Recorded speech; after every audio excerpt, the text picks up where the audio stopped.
ಕರ್ನಾಟಕದವರೇ ಆಗಿ ನಿಮ್ಮ ಹತ್ರ BPL card APL card ration card ಇತ್ತು ಅಂತಂದರೆ ನಿಮಗೆ ಯಾವುದೇ ತೊಂದರೆನೂ ಆಗಲ್ಲ, ನಿಮಗೆ ಬಂದೇ ಬರುತ್ತೆ ಗೃಹಲಕ್ಷ್ಮಿ ಹಣ. ಏನಂತಂದರೆ ಎಲ್ಲ ಲಂಚದ ಪ್ರಭಾವ, 500,000 ಇಸ್ಕೊಂಡು ಏನೋ ಒಂದು ಮಾಡಿಕೊಟ್ಬಿಡ್ತಾರೆ, ಮತ್ತೆ ಅದನ್ನು ತಿರ್ಗಾ ಮತ್ತೆ ಜನಗಳ ಮೇಲೆ ಹಾಕ್ತಾರೆ, ಇವ್ರು ಮಾಡಿದ್ರು ಅವ್ರು ಮಾಡಿದ್ರು ಅಂತ. ಎಲ್ಲ ಮಾಡೋದು ಅಧಿಕಾರಿಗಳನ್ನೇ. ಅಧಿಕಾರಿಗಳಿಗೆಲ್ಲ ಗೊತ್ತಿರುತ್ತೆ ಇದು ಸರಿನಾ ತಪ್ಪಾ ಏನು ಅಂತ. ಆದರೆ ಬೇಕಲ್ಲ, ಗೃಹಲಕ್ಷ್ಮಿ ಯಾರೆಲ್ಲ ಕಾಯ್ತಾ ಇದ್ದೀರಾ, ಗೃಹಲಕ್ಷ್ಮಿಗೆ ಏನೋ ನಮಗೆ ಬರುತ್ತೋ ಬರಲ್ವೋ ಮತ್ತು ಇದನ್ನು ಏನು ಮಾಡ್ತಾರೋ ಅಂತ ಯೋಚನೆಯಲ್ಲಿ ಇರ್ಬೋದು. ಯಾಕೆಂದರೆ ಇರ್ತೀರಾ, ಯಾಕೆಂದರೆ ಇಷ್ಟು ತಿಂಗಳು ಕೊಟ್ಬಿಟ್ಟಿದ್ದಾರೆ, ಈಗ ಬರುತ್ತೋ ಬರಲ್ವೋ ಅನ್ನೋದೊಂದು ಭಯ ಇದ್ದೇ ಇರುತ್ತೆ. ಹಾಯ್ ಎಲ್ರಿಗೂ ನಮಸ್ತೆ, ನಾನು ನಿಮ್ಮ ಚೇತನ. ಸ್ನೇಹಿತರೆ, ಈ ವಿಡಿಯೋ ಮಾಡ್ತಿರೋದು ಯಾರೆಲ್ಲ ಈ ಗೃಹಲಕ್ಷ್ಮಿ ಅಮೌಂಟ್ನ ತಗೋತಾ ಇದ್ದೀರಾ ಅದ್ರ ಬಗ್ಗೆ ಒಂದಷ್ಟು ಗೊಂದಲ ಇದೆ ಇವಾಗ. ಅದ್ರ ಬಗ್ಗೆ ವಿಡಿಯೋನ ಮಾಡೋಕ್ಕೆ ಮತ್ತು ಕೆಲವೊಂದು ಮೆಸೇಜ್ ಬರ್ತಿತ್ತು, ಇದ್ರ ಬಗ್ಗೆ ಒಂದು ವಿಡಿಯೋ ಮಾಡಿ ಸರ್ ಅಂತ. ಅದಕ್ಕೆ ಈ ಮಾಹಿತಿಯನ್ನು ಕೊಡ್ತಾಯಿದ್ದೀನಿ. ಈ ಮಾಹಿತಿ ಇಷ್ಟ ಆದರೆ ಹಾಗೆ ಒಂದು ಲೈಕ್ ಮಾಡಿ, ಹಾಗೆ ನಮ್ಮ ಚಾನಲ್ನ ಸಬ್ಸ್ಕ್ರೈಬ್ ಮಾಡೋದನ್ನ ಮರಿಬೇಡಿ. ಈಗ ಆಲ್ರೆಡಿ ಎಲ್ಲರಿಗೂ ಸಹ ಗೃಹಲಕ್ಷ್ಮಿ ಅಮೌಂಟು ಬರ್ತಾಯಿತ್ತು. ಈ ಗೃಹಲಕ್ಷ್ಮಿ ಅಮೌಂಟ್ ಕೊಡ್ತಾ ಇರೋದು ಕರ್ನಾಟಕ ರಾಜ್ಯದಲ್ಲಿ ಇರುವವರಿಗೆ ಮಾತ್ರ ಅಂತ ಹೇಳಿ.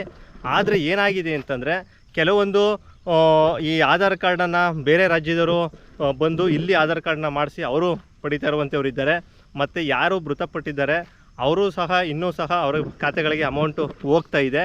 ಹಾಗಾಗಿ ಇದನ್ನೆಲ್ಲ ತಡಿಬೇಕು ಅಂತ ಹೇಳಿ ಸರ್ಕಾರ ಈಗ ಮತ್ತೆ ಗೃಹಲಕ್ಷ್ಮಿ ಏನು ಫಲಾನುಭವಿಗಳು ಏನಿದ್ದಾರೆ ಅವರೆಲ್ಲ ಒಂದು ಅರ್ಜಿಯನ್ನು ಹಾಕಬೇಕು ಮತ್ತು ತಂಬು ಇಂಪ್ರೆಷನ್ನ ಕೊಡಬೇಕು ಅಂತ ಹೇಳಿದ್ದಾರೆ. ಅದು ಸದ್ಯಕ್ಕೆ ಇನ್ನೂ ಓಪನ್ ಮಾಡಿಲ್ಲ. ಏನೋ ನೀವು ಅಪ್ಲಿಕೇಶನ್ ಹಾಕಬೇಕು ಅಂತ ಹೇಳಿದಾರಲ್ಲ, ಆ ಪೋರ್ಟಲ್ಲು ಇನ್ನೂ ಓಪನ್ ಆಗಿಲ್ಲ ಸದ್ಯಕ್ಕೆ. ಈಗ ಈ ಮಂತು ಎಂಡಷ್ಟೊತ್ತಿಗೆ ಒಂದು ಕ್ಲಾರಿಟಿಯನ್ನು ಕೊಡ್ತಾರೆ. ಹಾಗೆ ಅದು ನಿಮ್ಮ ಗ್ರಾಮವನ್ನೇ ಇರುತ್ತೆ ಅಲ್ಲಿ ಮತ್ತು ಸೇವಾ ಕೇಂದ್ರಗಳಲ್ಲಿ ಓಪನ್ ಆಗುತ್ತೆ. ಮತ್ತು ಈ ಮೊಬೈಲ್ಗಳಲ್ಲೆಲ್ಲ ಮಾಡ್ಕೊಳ್ಳೋಕ್ಕಾಗಲ್ಲ, ಎಲ್ಲಿ ಆಧಾರದ್ದು ಅಥೆಂಟಿಕೇಷನ್ ಇರ್ತದೆ ಅಲ್ಲಿ ಹೋಗಿ ಮಾಡಿಸ್ಬೇಕಾಗುತ್ತೆ. ತಂಬು ಮತ್ತು ಕಣ್ಣು ಇದೆಲ್ಲ ಕೊಟ್ಟು ಒಂದಷ್ಟು ಪ್ರೋಸೆಸ್ ಇರುತ್ತೆ. ಹಾಗಾಗಿ ಯಾರೂ ಸಹ ಗೊಂದಲ ಮಾಡ್ಕೊಳ್ಬೇಡಿ, ಯಾಕೆ ಅಂತಂದರೆ ಇನ್ನೂ ಟೈಮ್ ಇದೆ, ಸಾಕಷ್ಟು ಟೈಮ್ ಇದೆ. ಗೃಹಲಕ್ಷ್ಮಿ ಅಮೌಂಟ್ ಯಾರೆಲ್ಲ ಬರ್ತಿದೆ ಅವ್ರಿಗೆ ಕಟ್ ಆಗಲ್ಲ, ಬರುತ್ತೆ. ಆದರೆ ಒಂದು ಅಪ್ಲಿಕೇಶನ್ನ ಕೊಡಬೇಕಾಗುತ್ತೆ.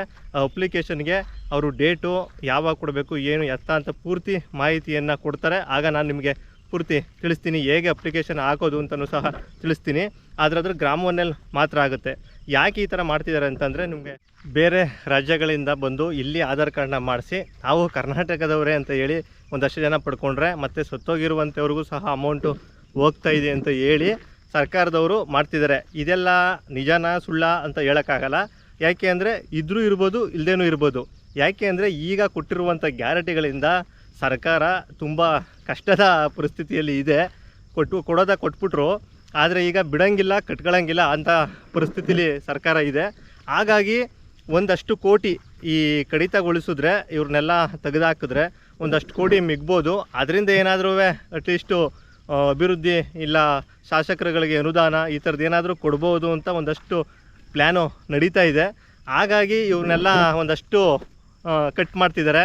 ಮತ್ತು ಇನ್ನೊಂದು ಏನಂತಂದರೆ ಪಿಂಚಿಂದು ಸಹ ಹಾಗೆ ಆಗಿತ್ತು.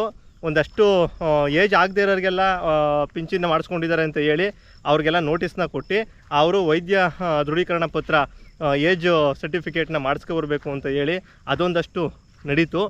ಆದರೆ ನಾನು ಹೇಳೋದೇನಂತಂದರೆ, ಅದನ್ನೆಲ್ಲ ನೋಡೇ ತಾನೇ ನೀವು ಅವ್ರಿಗೆ ಪಿಂಚಿನು ಆಗಲಿ ಇನ್ನೊಂದು ಗೃಹಲಕ್ಷ್ಮಿ ಆಗಲಿ ಕೊಟ್ಟಿರೋದು. ಅದೆಲ್ಲ ನಿಮ್ಮದೇ ತಪ್ಪು. ಏನಂತಂದರೆ ಎಲ್ಲ ಲಂಚದ ಪ್ರಭಾವ, 500,000 ಇಸ್ಕೊಂಡು ಏನೋ ಒಂದು ಮಾಡಿಕೊಟ್ಬಿಡ್ತಾರೆ, ಮತ್ತೆ ಅದನ್ನು ತಿರ್ಗಾ ಮತ್ತೆ ಜನಗಳ ಮೇಲೆ ಹಾಕ್ತಾರೆ, ಇವ್ರು ಮಾಡಿದ್ರು ಅವ್ರು ಮಾಡಿದ್ರು ಅಂತ. ಎಲ್ಲ ಮಾಡೋದು ಅಧಿಕಾರಿಗಳನ್ನೇ. ಅಧಿಕಾರಿಗಳಿಗೆಲ್ಲ ಗೊತ್ತಿರುತ್ತೆ ಇದು ಸರಿನಾ ತಪ್ಪಾ ಏನು ಅಂತ. ಆದರೆ ಬೇಕಲ್ಲ, ಇಸ್ಕೊಂಡು ಮಾಡಿಬಿಡ್ತಾರೆ, ಆಮೇಲೆ ಏನೋ ಒಂದು ಹೇಳಿ ಈ ಥರದೊಂದು ತಂದಿಡ್ತಾರೆ. ಹಾಗಾಗಿ ಈ ಪಿಂಚಿನೂ ಸಹ ಒಂದಷ್ಟು ಕೆಲವರಿಗೆ ಸ್ಟಾಪ್ ಆಗಿದೆ. ಆ ಥರದ್ದು ಏಜು ಇಲ್ಲದೇ ಇರೋರಿಗೆ ಮತ್ತು ಏಜ್ ಆಗಿರೋರಿಗೂ ಸಹ ಸ್ಟಾಪ್ ಆಗಿದೆ. ಅದನ್ನು ಯಾಕೆ ಅಂತಂದರೆ, ಒಂದಷ್ಟು ದುಡ್ಡು ಮಿಕ್ಕಿದ್ರೆ, ಅದರಿಂದ ಒಂದಷ್ಟು ದುಡ್ಡು ಸಿಕ್ಕಿದ್ರೆ ಇವ್ರು ಏನಾರ ಒಂದು ಹಾಕ್ಬೋದಲ್ಲ.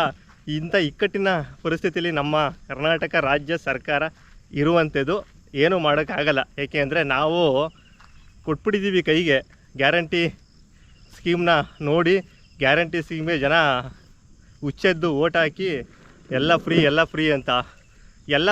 ಫ್ರೀ ಅಂತೇಳಿ ಎಲ್ಲಿಗೆ ಹೋಗ್ತೀವಿ ಅಂತ ಗೊತ್ತಿಲ್ಲ.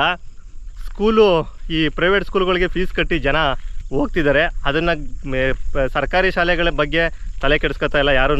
ಸರ್ಕಾರಿ ಶಾಲೆ ನಮ್ಮದು, ಸರ್ಕಾರಿ ಶಾಲೆಗೆ ಅನುದಾನ ಕೊಡಿ, ಸರ್ಕಾರಿ ಶಾಲೆನ ಟೆಕ್ ಮಾಡಿ, ಸರ್ಕಾರಿ ಶಾಲೆಯಲ್ಲಿ ಇಂಗ್ಲೀಷ್ ತೊಗೊಂಬನ್ನಿ, ಸರ್ಕಾರಿ ಶಾಲೆಯಲ್ಲಿ ಫ್ರೀಯಾಗಿ ನಮ್ಮ ಮಕ್ಕಳಿಗೆ ವಿದ್ಯೆ ಕೊಡಿ ಅಂತ ಹೇಳೋರು ಒಬ್ಬರೂ ಇಲ್ಲ.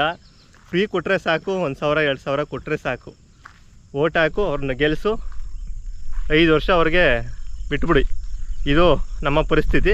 ಹಾಗಾಗಿ ಗೃಹಲಕ್ಷ್ಮಿ ಯಾರೆಲ್ಲ ಕಾಯ್ತಾ ಇದ್ದೀರಾ, ಗೃಹಲಕ್ಷ್ಮಿಗೆ ಏನೋ ನಮಗೆ ಬರುತ್ತೋ ಬರಲ್ವೋ ಮತ್ತು ಇದನ್ನು ಏನು ಮಾಡ್ತಾರೋ ಅಂತ ಯೋಚನೆಯಲ್ಲಿ ಇರ್ಬೋದು. ಯಾಕೆಂದರೆ ಯಾಕೆಂದರೆ ಇಷ್ಟು ತಿಂಗಳು ಕೊಟ್ಬಿಟ್ಟಿದ್ದಾರೆ, ಈಗ ಬರುತ್ತೋ ಬರಲ್ವೋ ಅನ್ನೋದೊಂದು ಭಯ ಇದ್ದೇ ಇರುತ್ತೆ. ಹಾಗಾಗಿ ಏನೂ ಸಮಸ್ಯೆ ಇಲ್ಲ.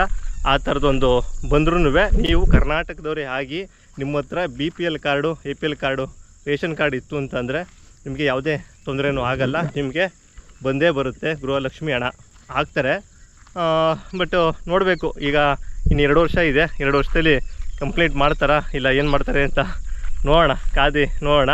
ಹಾಗಾಗಿ ಅಧಿಕೃತವಾಗಿ ಅವರು ಬಿಡ್ತಾರೆ. ಈ ಥರದೊಂದು ಗ್ರಾಮವನ್ನು ಮತ್ತು ಆಧಾರ್ ಸೆಂಟ್ರುಗಳು ಈ ಥರದಲ್ಲಿ ಬಿಡ್ತಾರೆ. ಅಲ್ಲಿ ಹೋಗ್ಬಿಟ್ಟು ನೀವು ಅರ್ಜಿಯನ್ನು ಹೊಸದಾಗಿ ಕೊಟ್ಟು ಮಾಡ್ಕೊಳ್ಳಿ. ಸದ್ಯಕ್ಕೆ ಇನ್ನೂ ಅಲೌನ್ಸ್ ಆಗಿಲ್ಲ. ಅಲೌನ್ಸ್ ಆದಮೇಲೆ ಒಂದು ವಿಡಿಯೋ ಮಾಡಿ ಹೇಳ್ತೀನಿ. ಅಲ್ಲಿವರೆಗೂ ನೀವು ನಮ್ಮ ಚಾನಲ್ನ ನೋಡ್ತೀರಿ. ಹಾಗೆ ನಮ್ಮ ಚಾನಲ್ನ ಲೈಕ್ ಮಾಡಿ, ವಿಷಯ ಕರೆಕ್ಟಾಗಿದ್ದರೆ ಲೈಕ್ ಮಾಡಿ. ಹಾಗೆ ಯಾರೆಲ್ಲ ಚಾನಲ್ನ ಸಬ್ಸ್ಕ್ರೈಬ್ ಮಾಡಿಲ್ಲ, ಈಗಲೇ ಇನ್ನೊಂದು ಸರಿ ಸಬ್ಸ್ಕ್ರೈಬ್ ಮಾಡ್ಕೊಂಬಿಡಿ. ಎಲ್ರಿಗೂ ನಮಸ್ತೆ. ನೆಕ್ಸ್ಟ್ ವಿಡಿಯೋದಲ್ಲಿ ಸಿಗೋಣ.